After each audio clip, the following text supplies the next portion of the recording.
L'équation de la dépendance est de plus en plus complexe et chère à résoudre pour les personnes âgées et leurs familles. Avec côté ressources, 1 830 €. C'est le revenu disponible médian mensuel des retraités vivant en France métropolitaine.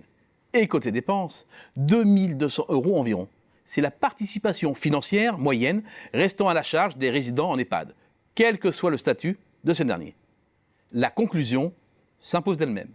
Le reste à charge s'avère en moyenne supérieur de 370 € au revenu courant des résidents, soit une enveloppe annuelle proche de 4 500 €.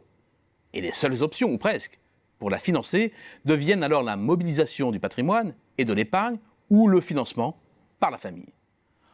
En outre, cette somme peut très vite s'envoler, selon le niveau de perte d'autonomie, selon le type de structure. Les établissements privés à but lucratif sont en moyenne 40% plus chers que les établissements publics non hospitaliers et selon la localisation géographique.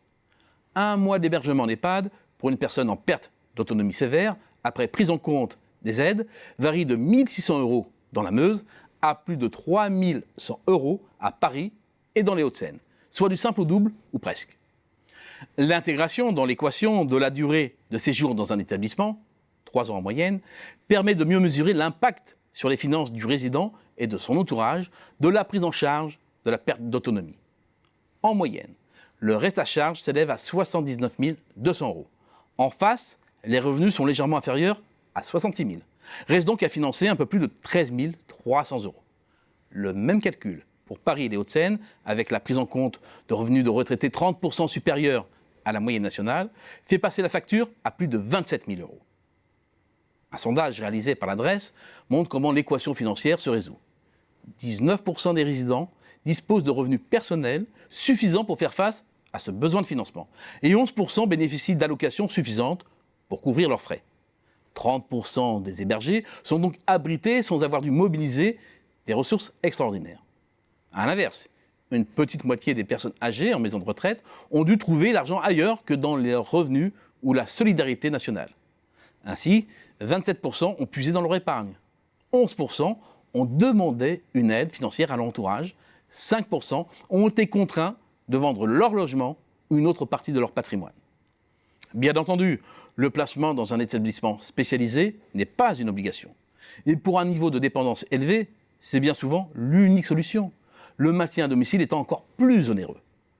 Si une personne classée GIR 1, c'est-à-dire perte d'autonomie élevée, choisit de rester dans son logement, cela se traduit par la présence d'une aide à domicile.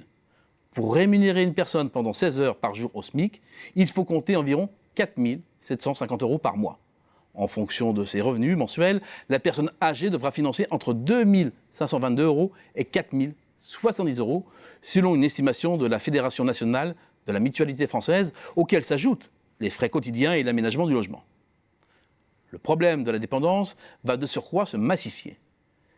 Selon le scénario central du think tank Matière Grise, dédié à la silver economy, la population dépendante atteindrait 1 592 000 personnes en 2030. C'est 300 000 personnes de plus par rapport à 2018. Elle passerait la barre des 2 millions entre 2040 et 2050 pour s'établir à un niveau proche de 2,5 millions en 2060. Si l'on sera dépendant en moyenne plus tard, 84 ans en 2010, 85 estimés en 2030 et 86 en 2060, on devrait l'être aussi plus longtemps, de 3 ans en moyenne actuellement à 4 ans. C'est une année de plus à financer. Face à cela, le niveau de vie relatif des retraités par rapport aux actifs va baisser. Le nombre d'aidants potentiels aussi, compte tenu de la diminution du nombre d'enfants par foyer. Quant au financement public, rien ne garantit qu'ils suivent. On ne s'étonnera donc pas que les Français s'inquiètent pour leurs vieux jours.